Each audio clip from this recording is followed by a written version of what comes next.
जळगाव शहर पोलीस स्टेशनचे डीबी पथक नाईट राऊंडच्या दरम्यान त्यांना खबर मिळालेली होती की एक गाडी आहे गेंदालाल मीन परिसरामध्ये संशयास्पदरित्या फिरत आहे, 4 व्हीलर.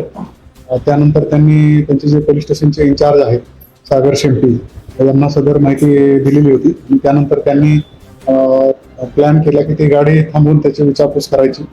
त्यांनी ती गाडी थांबवून त्याची विचारपूस केली असता त्याच्यामध्ये एका इसमाकडं म्हणजे कशासाठी फिरत आहात म्हणून ते विचारले असता त्यांना काही उत्तर देता आले नाही. त्याच्यामुळे संशय बळावल्यामुळं त्यांनी त्यांना चेक केलं त्या इसमाला, तर त्याच्याकडे एक पिस्टल मिळाले आणि गावठी पिस्टल मिळाले आणि 4 राऊंड मिळाले.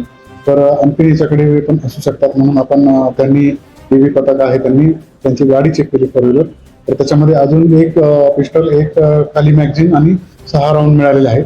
अशा प्रकारे 2 पिस्टल आणि 10 राऊंड, एक खाली मॅगझिन असं त्या बेकायदेशीरपणे बाळगलेलं सदर आरोपींकडे मिळालेलं आहे. याच्यामध्ये जे 4 संशयित आहेत त्यांच्याकडे हे मिळालं तर ते युनुस ग्रुप सद्दाम सलीम पटेल हा गेंदालाल मिलमध्येच राहतो. निजामुद्दीन शेख, हुसेनुद्दीन शेख हा आझादनगरचा आहे. शोएब अब्दुल सईद शेख गेंदालाल मिल आणि सोहिल शेख दया CID युसुफ शेख, वय 29 वर्ष, शाहूनगर जळगाव, असे 4 संशयित आरोपी आपण ताब्यात घेतलेले आहेत.